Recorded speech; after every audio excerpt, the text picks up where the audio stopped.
결심해야 할 때 결심을 하고 물러서야 할 때 물러섰으며 양지보다는 엄지를 택해왔습니다. 그러나 제2의 전성기는 DJP 연합의 파기로 내리막길을 걸었습니다. 2004년 17대 총선에서 10선에 실패했고 분신과 같던 자민련도 불과 4석만 얻으며 참패하자 결국 정계 은퇴를 선언합니다. 쿠데타와 독재에 기댄 처세의 달인이자 산업화와 정권교체에 기여했다는 평가가 교차하는 김종필 전 총리.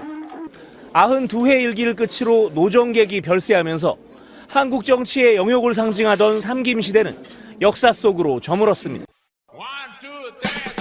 방송 중간에 좋아요를 눌러주시면 새날팀들에게 큰 힘이 됩니다. 미리 감사합니다.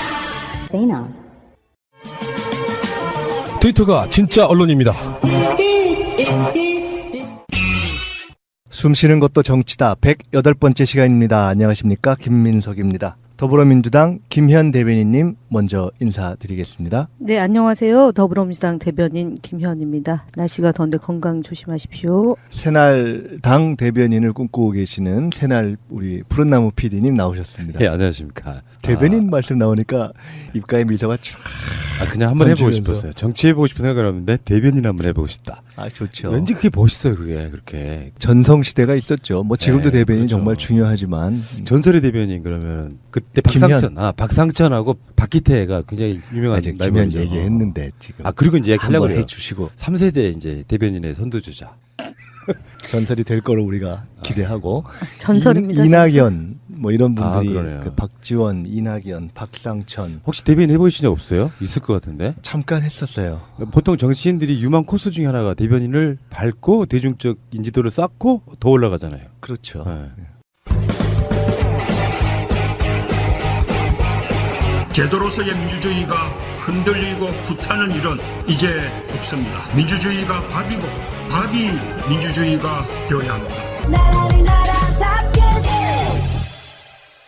대변인 말씀하시니까 이제 대변인들이 여러 경우에 대변도 하고 또 성명도 내고 그런데 오늘 정당의 대변인들이라면 좀 특별한 경우에 내는 그런 그렇죠. 성명을 낼 일이 있었습니다. 예. JP 김종필 전 총리라고 해야 되나? 전 자민련 총재라고 해야 되나요? 하여간 원래 보통 그분은 총재죠. JP 총재? JP 그다음에 총재. 이어지는 게 국무총리. 예. 하여간 JP 전 총리의 부고가 있었습니다. 정치권에서의 성명도 있었고요. 이 얘기부터 좀 해볼까요?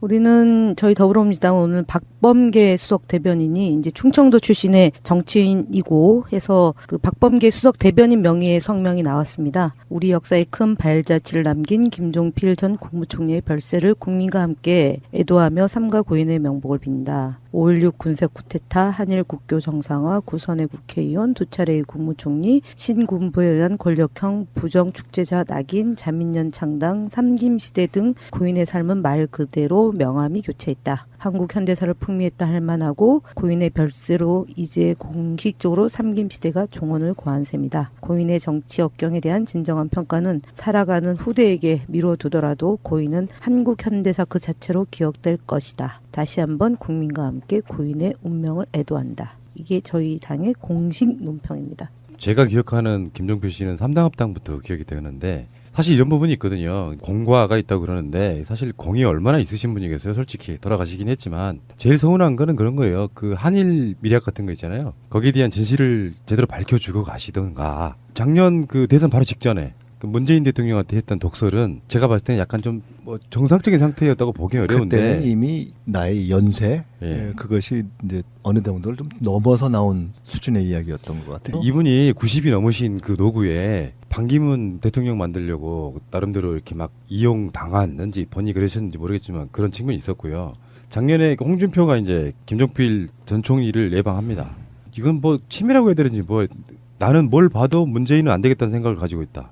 다들 생각이 어떤지 모르지만 문재인이 얼마 전에 한참 의수되고 있을 때 당선되면 김정은을 만나러 간다고 했다. 이런 놈을 뭐하러 지지하냐. 김정은이가 자기 아버지인 줄 아나 빌어먹을 자식. 이렇게 말했다는 거예요. 보도로 나온 이야기입니다. 그리고 그때 홍준표가 김 전 총리 이 양반 집에 들어오니까 대통령이 오시는데 왜 서 있어? 절들을 해야지. 이렇게 인사를 했다는 거예요. 그 정도 되면 약 노망이죠. 근데 저는 이제 이분이 우리 쪽하고 가까웠던 지점은 딱 하나 있잖아요. 자민련하고 그 당시 새천년민주당이었나요? DJP 연합을 해서 총리 서리로만 6개월 있던 그 시기.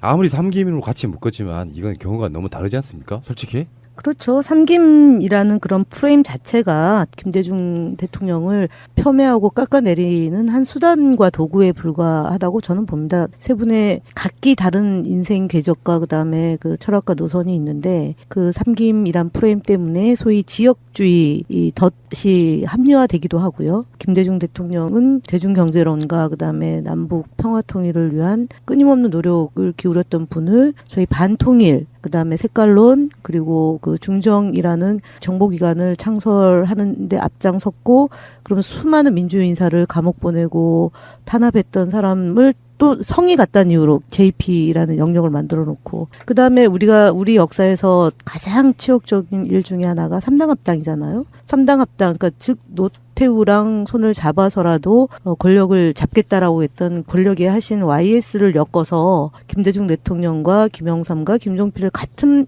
레벨로 성으로 묶어놓은 거는 제가 볼 때는 전혀 생뚱맞는 두 색깔이 전혀 다른 사람을 같이 묶어서 나쁜 프레임으로 엮는 거라고 저는 보고요. 과거에 상김청산 뭐 이런 프레임 자체가 사실은 세대 교체하시는 분들도 주장했던 상김청산 거고요. 세대 교체론 자체가 그런 프레임이었죠. 그러니까 과거에 예를 들어 군부 세력이 등장한 이후에 뭐 구정치 청산 이런 것 속에서 정치 세력의 색깔을 구분하지 않고 뭉뚱그려가지고 정리했던 이제 그런 프레임 속에서 삼김에 들어갔던 것인데 삼김 시대라는 게 이제 한편으로는 그런 프레임의 측면이 있고 또 한편으로는 어쨌든 한국 정치사에서 쭉 보면 일종의 권위주의적 뭐 굳이 표현한다면 거인, 그러니까 일정한 그야말로 계보를 그냥 이렇게 좌지우지하면서 움직였던 그러한 정치 시대를 상징하는 그런 인물들이 있는 것인데 어쨌든 큰 틀로 봐서는 JP는 5.16 쿠데타 또 뭐 중정, 그러니까 정보 정치, 또 한일 관계 그 이후에 여러 가지 어떤 정치적인 뭐 삼당 합당 이후에 여러 가지까지 포함해서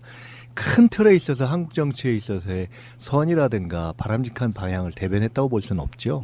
그리고 더 하지만 어쨌든 호남을 고립화시키는 그러니까 영남 패권주의를 강화시키고 호남을 고립화시키는 것이 삼당 합당이었다고 보고 다만 어쨌든 97년도 YS 이후에 김대중 대통령이 이전의 정권, 과거 소위 부패 세력을 척결해내고 그야말로 민주정부를 수립하는데 함께 역할을 한 것, 그러니까 DJP 연대를 통해서 국민의 정부가 탄생했고 그 과정에서 어쨌든 김종필 국무총리의 역할에 대해서는 저희가 역사적으로 뭐 인정할 수 있는 거죠. 그래서 어쨌든 돌아가신 분에 대해서 다시 한번 애도를 표합니다. 그러니까 역사 속에 있는 인물이긴 하지만 긍정적이었다고 보긴 좀 어렵잖아요. 근데 돌아가셨으니까 뭐 역사에 큰 별치다 뭐 이렇게 이야기하지만 사실은 칭송할 만한 부분은 거의 없는 분이 아닌가 저는 그렇게 생각을 합니다. 그러니까 이게 참 아이러니한 면이 있어요. 그러니까 저희가 큰 역사의 흐름에서 봐서 이 부정적인 어떤 정치의 유산이다 하는 건 이미 우리가 뭐 다 지금 이제 진단을 한 바고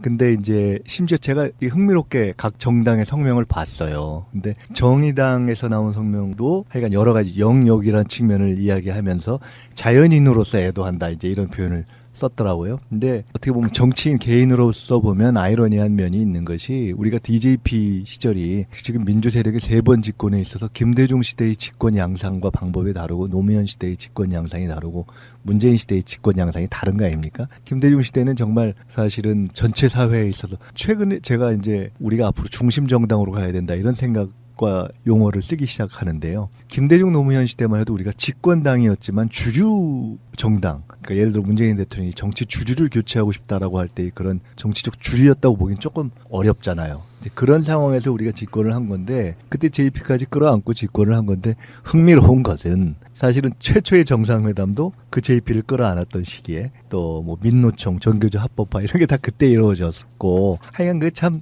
역사에 흥미로운 면이 있고 또 그 개인으로서는 정치인의 언어라는 면에서 여러 가지 얘기나 이런 조어들을 남겼죠. 그래서 재미있게 본 애도 또는 뭐 이렇게 성명 이 언급 중에 이낙연 총리하고 윤영찬 수석이 여백이 있었다, 뭐 영역이 있었다, 뭐 이런 얘기 썼는데 그것은 아마 그분들의 기자 시절 취재의 추억이 담겨 있는 것이 아닐까 하는 그런 생각이 들었어요. 근데 어쨌거나 더 큰 틀에서 보면 이제 한국 정치에서 여기는 뭐 대통령을 지낸 분은 아니지만 대통령을 지냈거나 그에 준하는 정도의 거물 정치인들이 거의 이제 사라진 그렇죠. 거죠. 그 레벨이 이제 예, 거의 사라진 거죠. 한때 제가 박근혜 지금 이렇게 탄핵되기 전에 어떤 좀 기우를 갖고 있었냐면, 야, 좀 멀쩡하게 끝나면 김대중 노무현 대통령 다 안 계시고 진보 보수에 다 전직 대통령이 없을 때 저거 하나 멀쩡하게 끝나서 멀쩡한 전직 대통령 남아있으면 참 우리 피곤하겠다 이런 생각을 했던 적이 있는데, 지금은 뭐 전두환, 노태우, 이명박, 박근혜 이제 다 이렇게 역사적 판정을 받고 또 김대중 노무현 대통령 돌아가시고 이제 상임 시대까지 끝나면서 정말 정치적으로뿐만 아니라 이제 개인들의 어떤 현존하는 모습에 있어서도 큰 틀의 시대가 이제 정리가 된 것 아닌가 하는 그런 느낌을 갖게 되더라고요. 87년도가 갑자기 떠올라서, 그러니까 그때 단일화를 했으면 우리 역사가 굉장히 이 민주화의 진전 속도가 훨씬 30년 전에 이루어졌을 거 아닙니까? 근데 그때 양김 단일화가 실패하고 노태우 대통령이 된 거고, 92년도에는 보수 세력이 단일화가 됐기 때문에 우리는 당시 민중당으로 정책 연대를 했었던 기억이 나고, 그 다음에 사람 간의 단일화가 아니라 호충 연대로 호남과 충청의 연대를 통해서 김대중 대통령이 대통령이 됐고, 그리고 나서 2002년도에 정몽준하고 노무현 대통령하고 단일화를 이뤘잖아요. 사람과의 단일화를 통해서 정권을 연장했는데, 그러고 나서 2007년도는 단일화 할 만한 기반도 안 된 거죠. 워낙에 우리가 무너져 있어서요. 그리고 이제 두 번을 내주고 나서 2012년도에 또 사람 인물과의 단일화를 하다가 결국 실패했지 않습니까? 그 이후에 얘기 나왔던 안철수? 게 네, 그 예, 인물과의 예. 단일화, 그러니까 2002년도의 모델을 그대로 했었는데 우리가 2012년도에 실패했잖아요. 그러고 나서 나온 이미 얘기가, 그게 조금 지난 모델이었죠. 아니 그러니까 사실은. 그때 이후에 지고 나서 나온 얘기가 국민과의 단일화가 필요하다. 인물과의 단일화가 아니라 다음번 대선은 국민과의 단일화고 정책을 통한 단일화를 해야 된다. 그러니까 어떤 세력과 세력이 한 사람을 모아내는 과정으로 단일화가 돼야지 인물과의 단일화 시대는 끝났다라고 얘기했던 게 전혀 다른 얘기지만 떠올라서 말씀드렸습니다. 그래서 이 족적을 남긴 JP의 오늘의 서거가 한국 역사에 있어서의 정치권의 부침의 과정을 다시 한번 이렇게 되돌아보게 하는 날인 것 같습니다. 네, 그야말로 이게 JP 개인의 뭐 별세이기도 하지만 한국 정치사에서 우리가 DJP라는 시기를 겪으면서 집권했던 민주 세력이 이제 3기 집권을 사실상 국민과 함께하는 독자적인 힘으로 이렇게 되는 과정을 한번 정리해보는 그런 시간이기도 했다 하는 말씀 드리고요. 잠시 쉬었다 오겠습니다.